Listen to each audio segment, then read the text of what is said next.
How to see sensitive content on Twitter's app.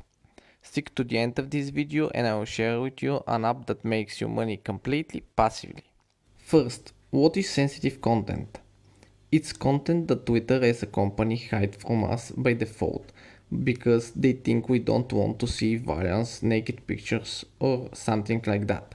But in some cases it may hide totally okay content. That's why I suggest removing the sensitive content filter and see for yourself do you like it better without it. So, how to do that? We open Twitter's app. We tap on the star at the top right corner. Now view content preferences. Now search settings.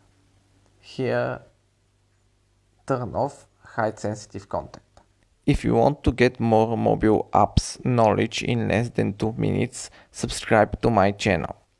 I will give you 3 seconds to do that and then I will share with you the app I mentioned at the beginning of this video. If you want to get some cash completely effortlessly, tap on the link at the top of this video.